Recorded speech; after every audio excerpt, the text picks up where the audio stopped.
This is Voices of B2B Marketing, where B2B marketing gets human. Everyone, and welcome to the very first episode of Voices of B2B Marketing, powered by Skalegrow. I'm your host, Vidhi, and content strategist, marketer, and someone who's genuinely curious about how great B2B marketing gets built. Just like you. This is way more than just a podcast, something that's part of a large initiative. Voices of B2B Marketing is a growing platform that brings together industry leaders, AI first insights, community conversations, and live events, all designed to spotlight the real people and ideas shaping the future of B2B marketing. In every episode, we sit down with great marketers, founders, and innovators in the B2B marketing space who have been in the trenches to talk wins, mistakes, and everything in between completely raw. You can explore more, including our article series and upcoming events at voices.scalegrow.com. Now, kicking off our very first episode is someone who truly lives and breathes B2B marketing. We have Pradyut, Associate Director of Product Marketing at Grofin. By day, he's leading global product marketing at one of the fastest growing accounts receivable automation startups. By night, he's a writer, musician, podcaster, and marathon runner, basically a full blown creative powerhouse.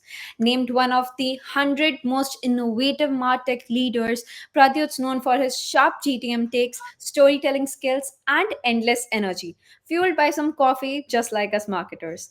Pradyut, welcome to Voices of B2B Marketing. We are so excited to have you.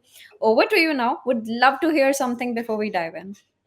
Sure. Thank you. Thank you so much, Vidhi. Thank you so much to the entire Skalegrow team as well for inviting me to be a part of this, great initiative. I think you folks have hit upon something that is, required in the market right now, and I'm sure the future guests as well who will be part of this, I would say, path-breaking podcast show will definitely add a lot of value to the community. So thank you so much for having me. Looking forward to unpacking a lot of value-led insights, and I'm going to try and do justice to the time that we have conversing, and also b to your entire audience and those who will be tuning in later. The pleasure is all ours. So, to kick things off, I'm Sure. jealous, but you have worked across Europe, Southeast Asia, the Middle East, and India over the past 8 years, across startups, scale ups, and enterprises. From that global lens, how have you seen B2B SaaS product marketing evolve over time? Well, I think number one, thank you for making me feel slightly older than I actually do right now. It has been 7, 8 years since I've been part of the SaaS ecosystem, and the fact that I've had the unique opportunity and privilege to be a part of organizations that have given me the chance to work out of diverse markets. You mentioned Europe, Southeast Asia, the Middle East, and now currently North America as well. um, it's been a non-linear journey. It's been full of a bunch of learnings and lessons, a lot of hard knocks, trial and error. I would say that like if I had to put my finger on something that has truly changed about product marketing, at least to a large extent, is the fact that product marketing is no longer viewed as just a collateral and sales decks beautification function. I can't say that it holds true across companies, markets, and different geographies. But I would say largely this has been my experience. And product marketing today is in a position to be a true growth lever with a real seat and authentic voice at the revenue table. Right. The truth is that the fundamentals, the basic principles of product marketing remain the same, regardless of what industry you're operating in, regardless of what geography you are trying to get some quick wins or expand market share in. And the fundamentals basically say that you need to know your customer better than they know themselves. Right? There's this famous quote by Henry Ford when he launched the Model T, the first vehicular automobile. And in an interview, he was asked, "Why did you create a vehicle? Why did you create a four-wheeler?" So he said that if I asked my customers what they wanted, they would have said that they wanted a faster horse. Right. So sometimes you need to know your customers better than they know themselves. You need to position your product and services as clearly and as easily comprehensible as possible. And at the end of the day, product marketing, what does it do, right? We are enabling different functions within the organization. This could be sales, this could be customer success, this could be product, a bunch of different functions, right? Just do their job better in terms of enablement, right? The key difference also lies in the speed, basically the velocity and the priorities that a business wants to drive, right? So of course you're working across different geographies, but whether it's a startup, whether it's a hyper growth scale up, whether it's an enterprise company, the pace and the priorities that a business wants to move with and move at become paramount. Let me break that down a little bit for our audience to also understand what I'm getting at. So, for instance, in Europe or North America, for instance, right, these are especially very mature markets where the sales cycles are much longer. Your potential buyers are, they don't need to be educated from scratch. They have a strong lay of the land, uh, but the thing is that it is more challenging to sell in those markets because everyone's gunning for the same pie, right? Whether it is in marketing technology, in digital commerce, in accounts receivable, where I find myself currently. So it is challenging, but that's where the money lies. That's where the opportunity lies. That's also where the challenges lie. So I mentioned that the sales cycles are longer, markets are more mature, but also the, like the decision makers, the collective of decision makers who actually sign off on the purchase on any tech product or SaaS product, they are definitely far more complex as well, right? So it's all about building trust and thought leadership in more mature markets where you can open doors faster. It's not just about focusing on, hey, here's your pain point, this is our product and solution, and these are the benefits aligned with different features, right? You need to elevate the level of thinking, the level of positioning. So trust and thought leadership is what opens doors there. In more nascent markets like Southeast Asia or even the Middle East, for example, right? Now, these are regions where tech adoption has skyrocketed, right? Now, they have zoomed straight ahead to like cloud first, mobile first buying, right? And even though these are price sensitive markets, it requires, a very localized GTM approach here, Yeah. because language is something that they value. They also value human relationships, so you need to have feet on street there to be able to deliver positions and pitches that product marketing develops. And coming to India, right, like this is where I started my career, and it's essentially, evolved from being just a development hub to now being, a product first strategic market, where products are built and products are also consumed. So it's a subtle act of balancing, local mid-market volume with global expansion, right? So those are the finer nuances, I would say, across the last 7 or 8 years that I have encountered in these key geographies. Um, but I want to also touch upon the fact that when I did move to Europe, it was just before the pandemic, and it really flipped the script, right? The Yeah. narrative changed. Existing playbooks that we thought were sacrosanct, they had to be rewritten almost overnight, right? Yeah. And the focus from just pure play checkbox based GTM strategies suddenly pivoted to actual, customer retention, driving increased feature adoption and usage, and also expansion in terms of cross sell and upsell, Yeah. right? So product marketing really had to pivot around 2020, 2021, from just chasing shiny launches to actually deepening engagement with customers, and also collaborating far more strongly with cross functional GTM teams. So I think that's how I would look at it. And it's a journey in constant evolution. A lot of what we do in product marketing is dictated by external factors. We are all aware of the fact that we are currently in the midst of a global economic slowdown. So business priorities are going to evolve over a 6 to 12 month, timeline horizon. So it's important to keep pace with what A, your company wants, B, what the market is saying, and C, what the customers expect. That is super interesting, especially the fact about how across the globe the markets can differ so much and your strategies differ so much. The evolution and positioning post pandemic, and the part about retention focus GTM during slowdowns as well. Right. But like, have you noticed like any stark differences in like customer expectations or messaging styles across these regions? I would say yes. So, I mean, we're going to take a simple example here, something that is easily relatable. So, I was in the marketing technology SaaS space, which basically, offers business buyers or business brands across industries, whether it's e-commerce, whether it is retail, whether it is OTT. Everyone's on mobile, everyone's on website, everyone has a digital presence. Some brands also have a physical presence, right? Like physical stores, and then you have e-commerce stores. Now, in a scenario like that, when it comes to customer engagement, we take it for granted that this is a jargon that everyone understands, Yeah. right? You're engaging with customers, you're creating journey builders, and then you have campaign management. We understand these words and this jargon because it's industry parlance to us in certain markets, Yeah. right?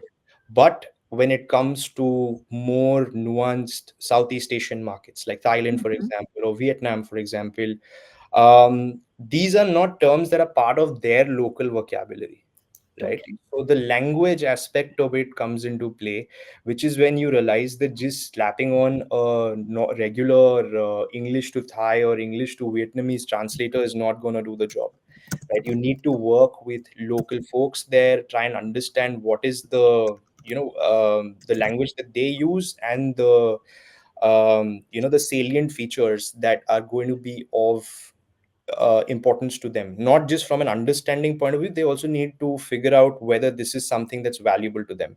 User retention, yeah, okay, great, like we understand you want to reduce churn, these are industry metrics, all of that.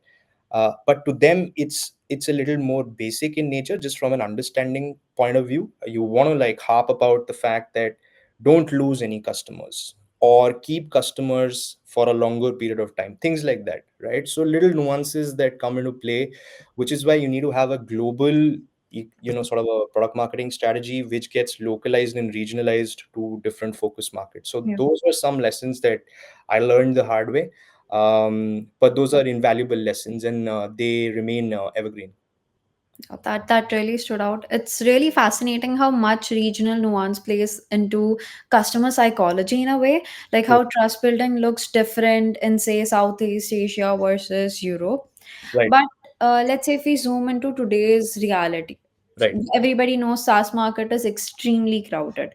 Correct. What trends do you think are really shaping how product marketers position and launch products right now? That's a good question, actually, and something that I ponder over on almost on a weekly basis. I think two trends or shifts, I would say, and these are largely fueled by personal observation and experience.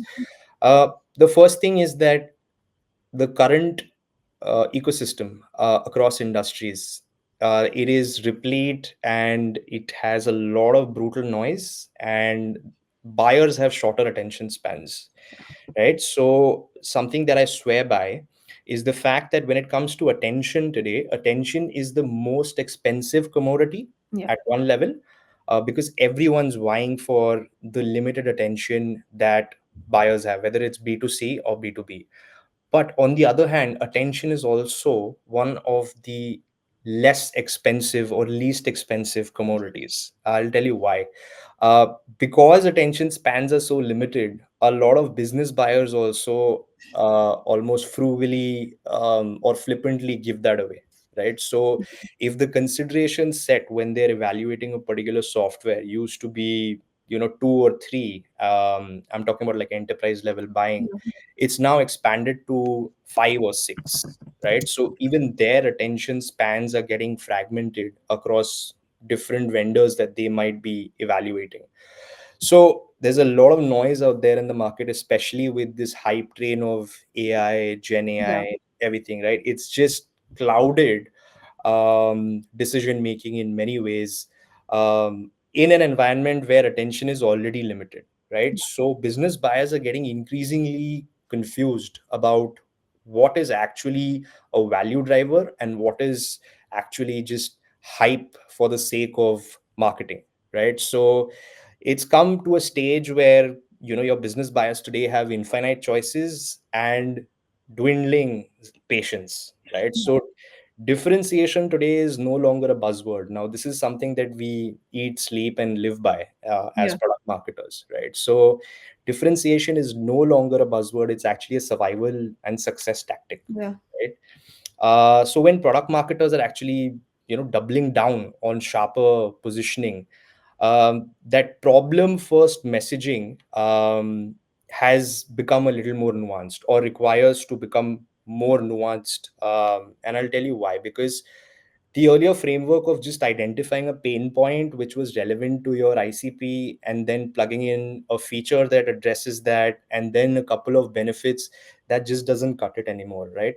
So it is the responsibility of a product marketer today, or a function today, to actually analyze demo calls, sales conversations, have conversations with actual customers and prospects, and identify micro frustrations. That's what I call something that can influence a lot of the product marketing positioning and messaging today.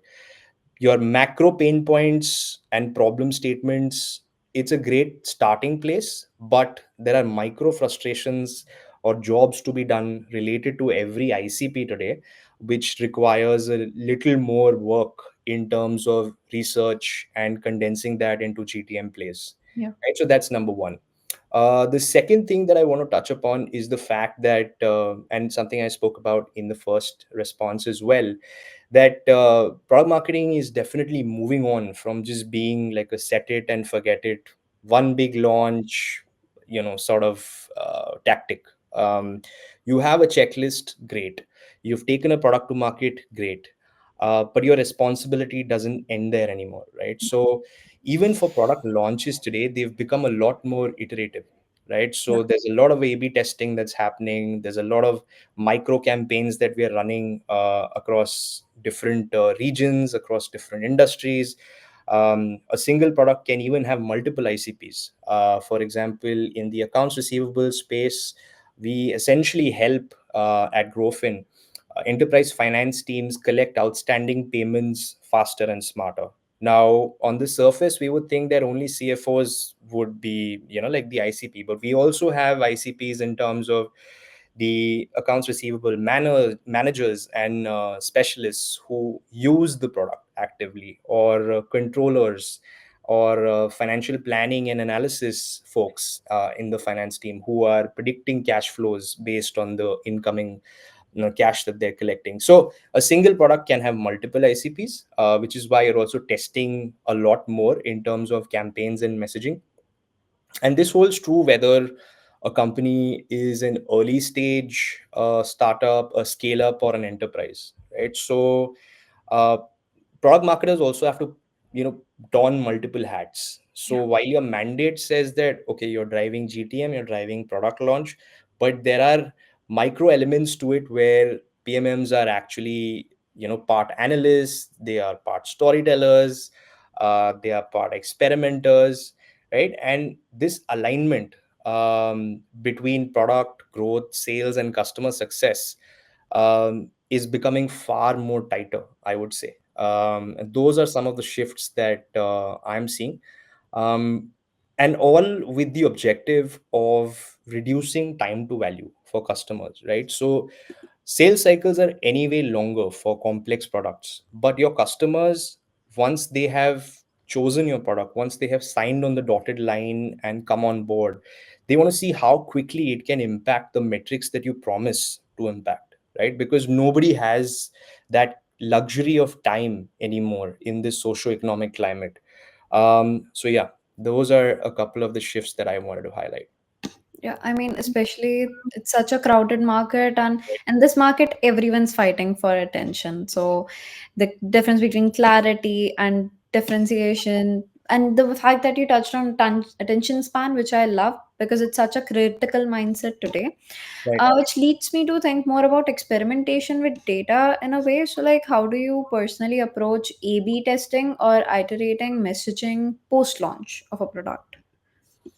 So it can take different forms. Honestly, like let's say you've launched a product in the market, but you also have created an industry benchmarks report to go with that, right? It's part of the same GTM plan, but you've created a supporting asset to drive awareness regarding that particular product or feature. Now, when you're trying to A/B test, you can probably use a channel like LinkedIn, for example, right? Paid Yeah. social, where you're doing and experiment with two or three different facets there. So Yeah. number one could be like just simple messaging target at different ICPs. I mentioned different ICPs here. One could be at like an executive level ICP. The other messaging could be more targeted at the end user. Different variations that you could use could be like more corporate language through your paid ads, or you could go like the meme version, right, which aligns with your brand identity a little bit Yeah. but is also playful and quirky in nature. So we are at a stage right now across industries where you don't know what is going to click sustainably. We know what's going to click in the short run, which is why these data backed experiments need to be taken. I talked about paid social. The same could be true for email as a channel, right? Which continues to be the bread and butter for a lot of SaaS companies. Yeah. And there is so much experimentation that you can do there, just in terms of subject lines, in terms of, like your body content, the send time Yeah. that you optimize for, a bunch of different things, right? So, which actually is a paradox as well, because your mind is running in so many different directions where you want to experiment fast, learn from that, iterate, and then move forward. But at the same time, it's a question of prioritization as well, right? You need to give it enough time, and you need to have enough large over sample size for those experiments and that data to tell you the right story and point you in the right direction.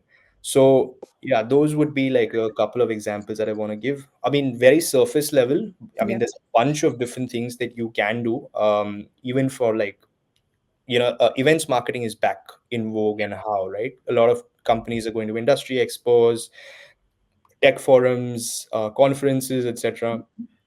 Your messaging in the same market, like North America, for example, right? Let's say in a city like Boston, you could try something different. In a city like Vegas, which is far larger with like 10,000 odd people coming over 3 days at an industry expo, would be slightly different. And then you figure out what's resonating where in different markets as well, right? So just a few examples to lend some more context to what I shared. Yeah, that's a really practical way to look at it, because in such a fast moving environment where you don't often have the luxury of having the perfect data Right. before needing to ship or adapt. I like how you emphasize speed without losing sight of learning. It's interesting how like these small tweaks in wording or even sequencing can have Correct. like such a big impact on engagement and conversion. Like, okay, speaking of engagement, let's talk about your grind. Like, Sure. what are some of the biggest challenges product marketers face today when balancing customer insight, speed, and internal alignment? Okay, interesting question. And truth be told, it's all like a Venn diagram, right? Yeah. Um, Product marketing is probably influencing most of this internally and externally to a large extent, or so I would like to think. The other functions may not, readily give us that credit, but that's just confirmation bias on my part. Yeah. So, I think the biggest irony right now in product marketing is the fact that we earn our bread and butter, and we're actually paid to simplify complexity, right? We are selling complex technical products that require to be made market facing in the most realistic and authentic terms, right? So we're paid to simplify the complex, but what's happening is that the world around us is Mhm. only becoming more complex, right? Yeah. So that is a huge challenge. And when I say the world around us, I'm talking about the global macroeconomic scenario, buying behavior, decision making patterns, customer expectations. competitive landscapes, all of that is getting more and more complex at the same time, parallelly, right? And you have zero control over that because it's beyond your locus of control. Yeah. So although your customers and your prospects, they expect, personalized experiences, um, but we've noticed also over a period of time that they may not share enough time of theirs to give you those razor sharp Yeah. insights. So one of the things that we do in product marketing is, set up customer advisory boards where we interact with customers to understand what is it that's actually paining them, how can we actually solve this, because on the surface we have all the intel, right? We've Yeah. gone over the sales transcripts, we have spoken to the internal sales reps and the customer success folks, but we need to validate that with the actual users of the product. So customers are going to have dime a dozen expectations. They will always want a product that's stable, reliable, scalable. Um, but finding the time to interact with these customers can be a bit of a challenge, and that is sometimes that goes against the grain of something that product marketing is responsible for driving, which is basically being the custodian or the voice of the customer, right? So you need the customer also to meet you midway. So I'm not sure how a lot of product marketers are viewing this, but this is, just something that I have experienced in my career so far. So which also means that you have to find a work around that. So you're actually balancing a lot of like scrappy, gritty research with Yeah. whatever analytics and data that you can, lean on. So that's the first thing, right? The second challenge, I mean, you mentioned, alignment with, Yeah.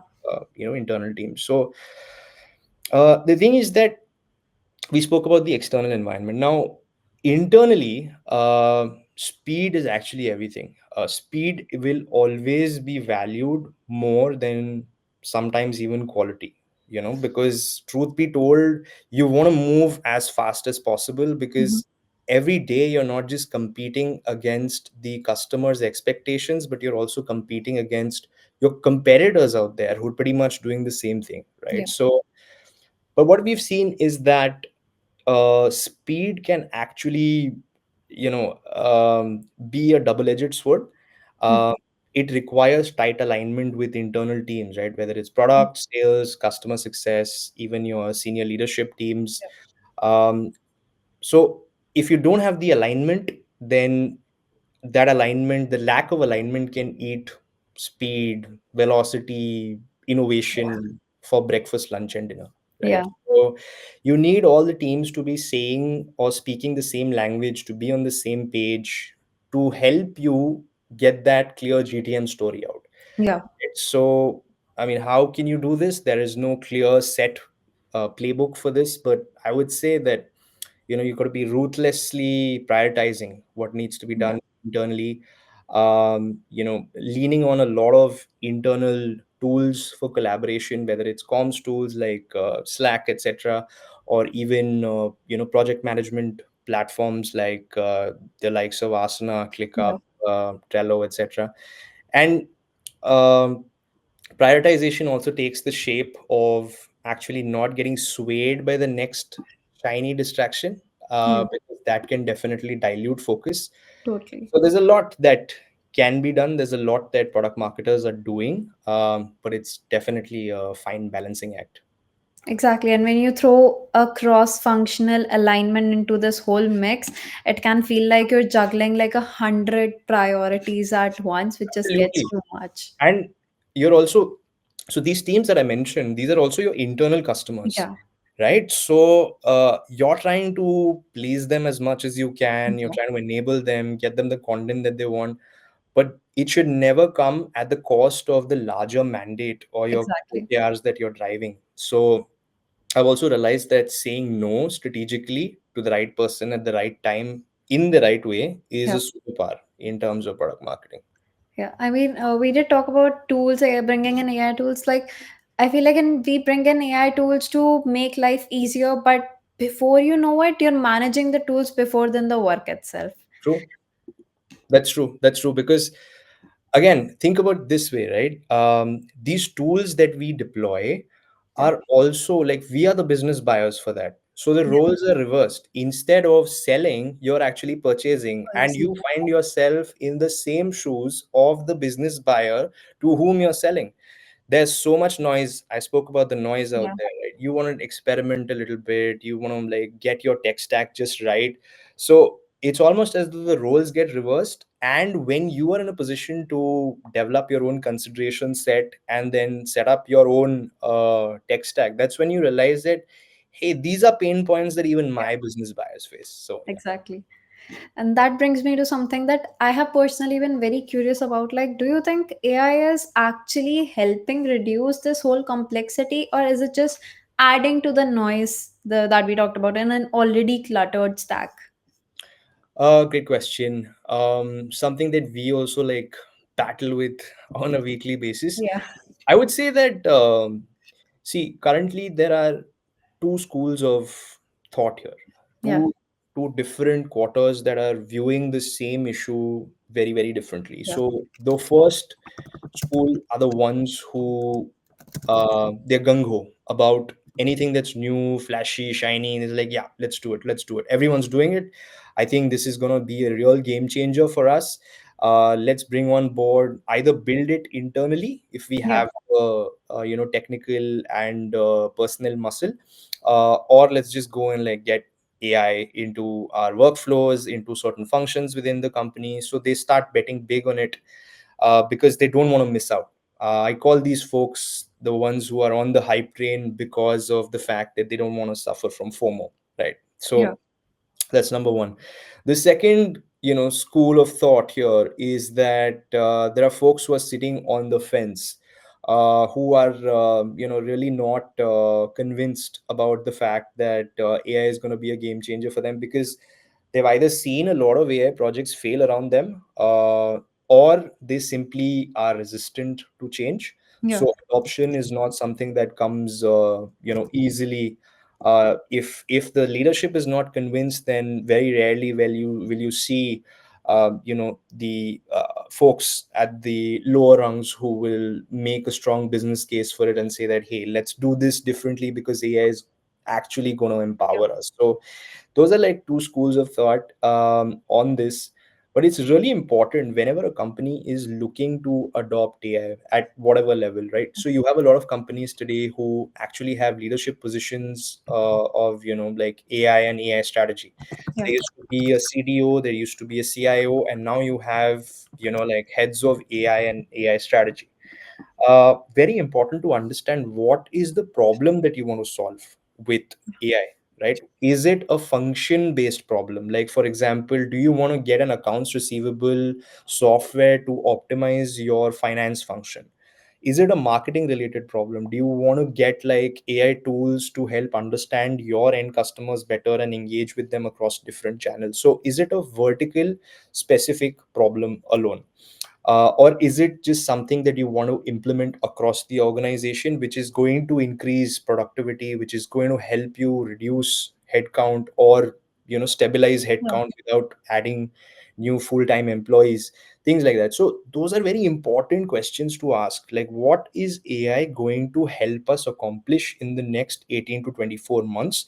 Don't just jump into the project headlong and then say that, okay, we'll figure it out as we go, because anyway it's a process of trial and error.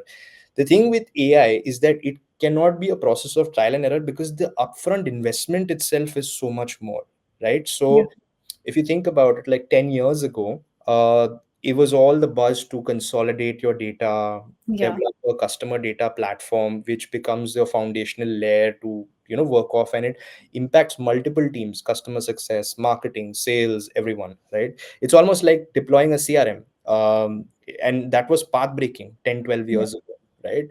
um, and it was an investment that you knew is going to pay off in the long run, because the use case was very apparent. You wanted more visibility into who your customers were and how we can engage with them better. Now what's happening with AI is that everyone's like, hey, let's develop an agentic AI workflow for this use case, right? But you have already taken steps towards embedding it in some function, some capacity or the other. Yeah. So this entire, sort of experimentation mode. You don't have the luxury of time, in today's ecosystem, at least, Okay. right? So yeah, it's a question of being extremely clear about the pain points you want to solve internally, and then aligning with your teams, right?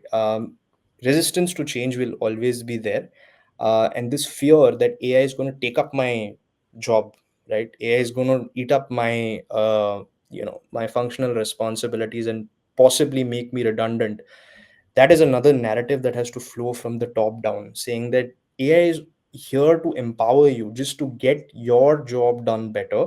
It's Yeah. actually going to free up your bandwidth to focus on more strategic goals, right? So little things like that need to be kept in mind, I think. But yeah, it's an interesting space. It's evolving on a weekly basis, right? Yeah. So companies have to make that very, very prudent investment in terms of technology, time, and resources.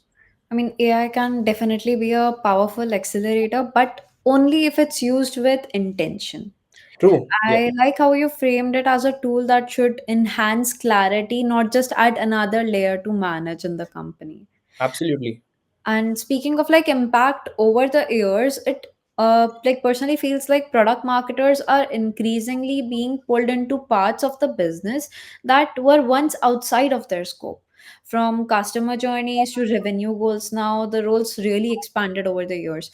What has that shift been like for you personally? Like, what KPIs are you driving now, and how have those changed over time? Good question again.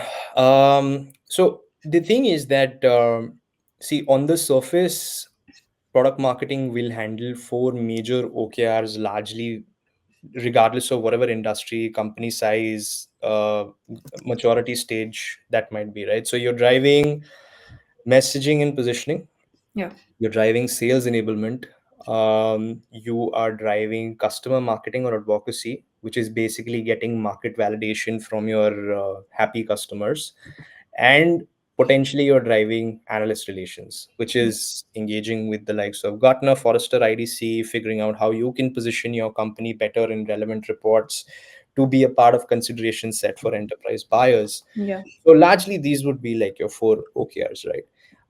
What I've seen over the last few years is that, and something I alluded to in my previous responses also, is that uh, the job of the product marketer, at least like 5 6 years ago, used to stop at, you've done a launch, you've taken it to market, and then you hand over the Yeah. relay baton, so to speak, to either sales and or customer success, right? What's happening today, as you rightly also pointed out, is that we have more KPIs in place for usage and adoption, customer retention, and also account expansion, right? So product marketing is not just owning the positioning and messaging at the time of launch or taking a product or feature to market, but we're owning the narrative at every stage, right from awareness to advocacy. And these metrics that I briefly spoke about, now these are again impacted by business priorities, and I mentioned again the stages of growth or maturity in the evolutionary curve of any company, right? So which means that we're not just measuring normal leads or downloads, Yeah. etc., right? So we are actually tracking pipeline influence, we're tracking win rates, we're also closely monitoring usage and adoption milestones.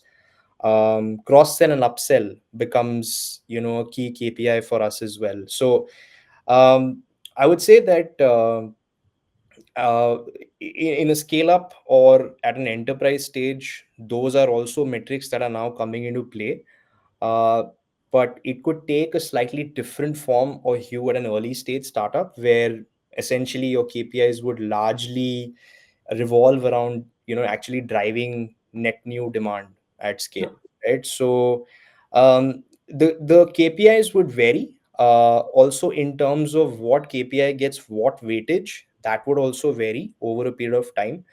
But because the mandate of product marketing has expanded, to a large extent now, What we are also seeing, and we are also trying really hard to position ourselves that way through all the work that we're doing, is the fact that product marketing should not be viewed as a cost center but an actual revenue driver, Yeah. which means impact on pipeline is something that just has to be shown, right? So yeah, the more a product marketing function ties their KPIs to commercial impact, that would also mean that internally the function strategic profile also rises. So that's when you actually get a seat at the table. So that's the way I'm looking at it. That was supposed to be my next question to you. Like, Okay. do you think that the shift is finally helping product managers get the seat at the strategy table, like the overall strategy table? Do you feel like finally the product marketing managers are getting a seat at the table? I mean, it's a mixed bag actually. I can't really say that it's happening across the board. I would say that organizations and tech companies that truly understand the value of product marketing are giving product marketers and the entire function a seat at the table. I think right now, where I find myself at Grofin, extremely fortunate where they understand the value that product marketing is driving, Yeah. and I do have a seat at the table. My function does have a seat at the table because we have strategic inputs on everything from what the sales process should be like, how BDR outreaches should happen, in terms of the product roadmap, how can we influence that, in terms of how customer success should be interacting and building relationships with customers so that that has a trickle down positive effect on customer marketing and advocacy. So it is happening. It's a gradual shift. It's just that more organizations and more leadership collective groups need to understand that it is a strategic function that touches and encompasses, or at least has touch points across key functions within the organization. That also means that product marketers have a responsibility themselves to raise their profile within an organization, right? You cannot expect the C suite to be like, hey, you guys are strategic in nature. I think because of the fact that you're doing so many different things, let me just have you dictate or influence strategy, Yeah. right? That's not going to happen. So the responsibility and onus also lies on product marketing as a function to internally evangelize what they're doing, Yeah. which means signing up for KPIs that align with revenue goals, right? So that's the first start. The second start is to not just immerse yourself in busy work, because a product market is always busy. They're doing something or the other, right? Because they're driving so many different OKRs.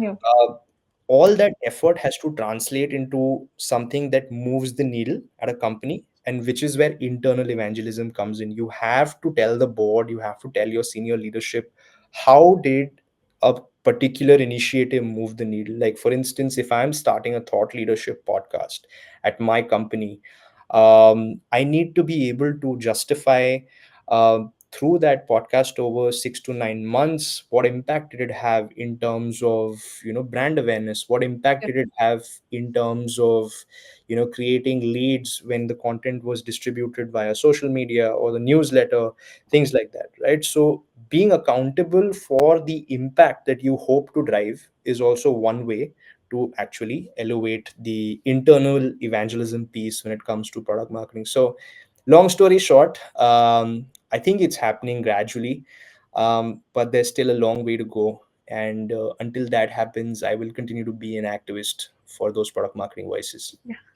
I mean, product marketing stepping into more strategic conversations is such a win, like not only for the function, but Right. for the business overall. Because when a PMM has the seat at the table, their ability to influence everything from product to GTM becomes so much more powerful. So, True. like, looking ahead though, like as the role evolves and continues to evolve in the future as well, what skills or mindsets do you think the next generation of product marketers will need, like not just to survive, but actually thrive in this really crowded space? There's no clear linear answer to this Yeah. question, right? But I'm going to simplify it as much as I can because that's what I do on a daily basis. So I think two things really that will remain evergreen would be the intellectual curiosity and capacity to consume information, to be able to operate in chaotic environments, supremely dynamic ecosystems.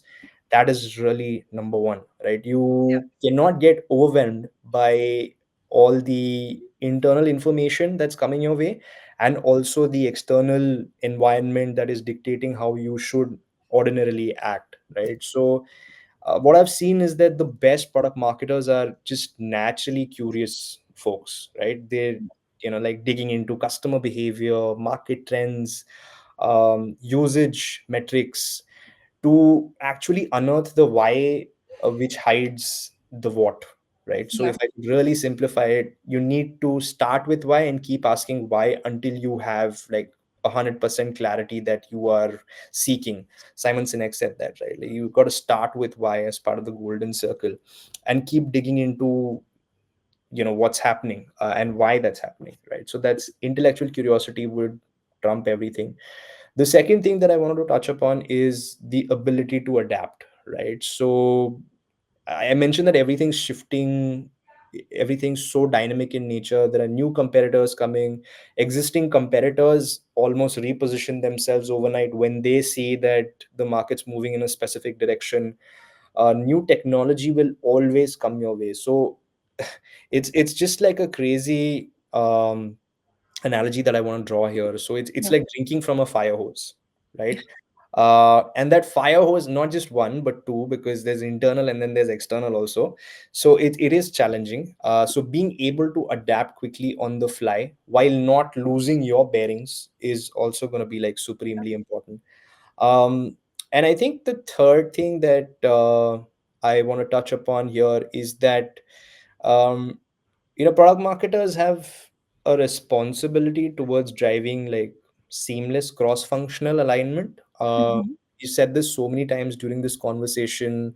Folks who are listening also would know about this, but you have to do it with a level of tact and intent, not just for the sake of doing it, because you're not just intaking information from these teams and pushing out updates and telling them that what's coming Yeah. next, etc. You're enabling them, sure, but building relationships internally is also supremely important to Yeah. identify who your champions are, who can you rely on. Maybe there's like a senior customer success manager who gives great insights on product, what you would normally expect from the product manager, right? Maybe the product manager has had multiple conversations with customers when a new feature was going live, so he or she has great insights on what the customers are looking for.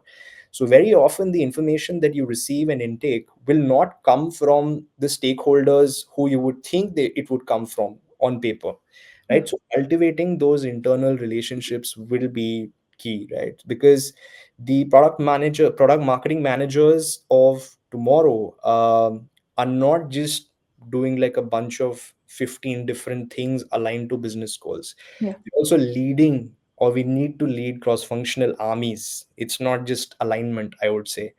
And never lose sight of the fact that you're the voice of the customer.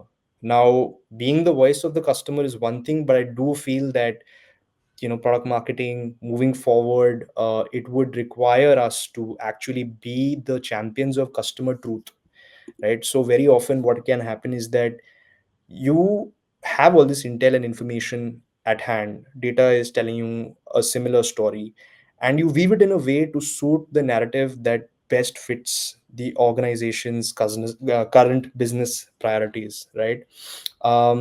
Sometimes that can be false because you are spinning a narrative or you're following into a data trap, right?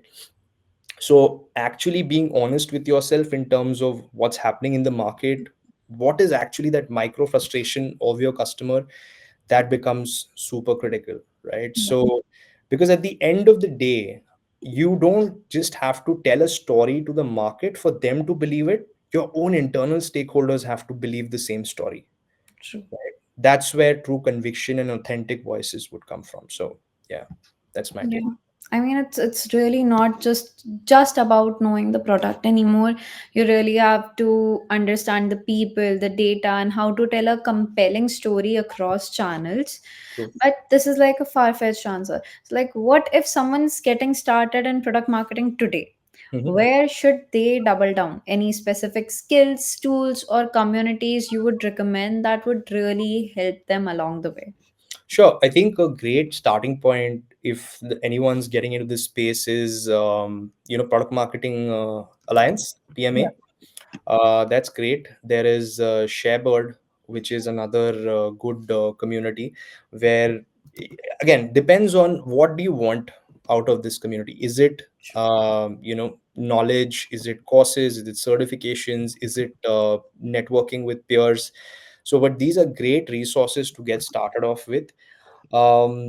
In terms of just accelerating the entire growth curve, I think there is no faster way or better way to do that than to tap into your network or product marketing peers and seniors, because they've seen the grind, and they're also keeping an eye on what the future holds. Yeah. So start connecting with folks in this space who have like 5 to 6 years of experience, who've seen this evolutionary curve happen. And believe me, there are, I mean, we as a community, we didn't really have too many mentors to guide us. We didn't have resources to bank on. This space has just evolved at a pace that, I mean, it's sometimes startling to me as well, right? So we've figured it out as we've gone, and a lot of these communities, a lot of the structured knowledge that exists now online was not available to us. So take advantage of that from folks like maybe me or like far more senior folks in the industry, Yeah. because no one's going to say no, right? It's a very tight knit, I would say, community, if I could call it that. So yeah, those would be some of the places to start. If you really want to double down on specific aspects of product marketing, for example, positioning and messaging will be bread and butter regardless of where you are, what you're doing. Check out the content that comes from April Dunford. She's written this awesome book called Obviously Awesome, which is Yeah. a primer and a bible for a lot of product marketers. Check out the content from Mary Sheehan or Yilin Pei on LinkedIn. There's so much out there. And it's just a question of figuring out how much you can absorb and what is relevant to you at that point of time, Yeah. because you just have to align with where you are and what you want to double down on at that particular point in time. True. That is such helpful advice, especially for the folks who are just getting their bearings in this space, in this Right. very, very crowded space. It's easy to get overwhelmed with everything product marketing touches, but having that clarity on where to start and what to lean into really makes a huge difference. But Absolutely. at the same time, okay, great product marketing has always been about emotion and narrative to some extent. I'm curious, like with all this AI automation, how do you personally, as a storyteller as well, how do you personally balance using AI without losing that human storytelling edge that makes PMM so impactful? Great question. So see, it's the easiest thing in today's times to fall back on these Gen AI tools, right? Yeah. You just give them a simple prompt and then it's like outsourcing your job to probably a faster copywriter in many Yeah. ways on the surface of it. But that's a trap that you can't afford to fall into, because even though it is extremely tempting at times, you need to understand that you need to operate with guardrails in place. So which means even if you're using these large language model based platforms or tools, they need to be trained in a way that reflects the authentic voice of A, your organization and brand, and B, your own style. Which means training these LLMs with like content that you have previously created, brand messaging or product positioning that comes from your organization. So that will give it a little bit of reinforced learning that will help clean up some of the content. But at the end of the day, I am at least a firm believer that these AI tools should only guide in principle, what Yeah. your content should look like. It should give you a framework. It cannot do all the heavy lifting and True. just you copy paste and then like run with it, because I True. think you do it once, you do it twice, it's going to come so naturally the third time, and then you fall into this rabbit hole of not doing the heavy lifting and getting into a bad habit. So that is something that I even preach and practice in my own team here. We have guardrails in place which allow us to rely on these tools Yeah. to create frameworks and some basic content, but everything has to be actually with manual intervention, and we're creating a lot of that content personally as well. So that's how I view it. I mean, AI can definitely help streamline any process, but it's truly the human lens that gives the message its heart. Yeah, I S- mean, it's just enabling you. It's like an advisor of sorts. It cannot be your like genie. Yeah. You rub the lamp and then you're like, oh yeah, these are my three wishes, just get it done.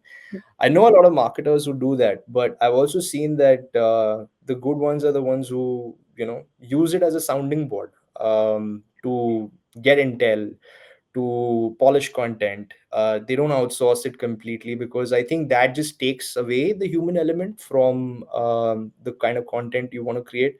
So bank on it enough where even your customers or your audience believes that it's authentic. We've also reached a stage where people who read content can now tell that, hey, this is straight up, like from XYZ platform. Yeah. You don't want that to happen. Yeah, true. Okay, so I promise this is the last one. Sure. Now, the first ever thing that all of us have tried in school is fill in the blanks. That is the easiest way to go about anything. So, here's Okay. one for you. Just Okay. complete this sentence. You'll survive product marketing if you learn to dash, Adapt. adapt.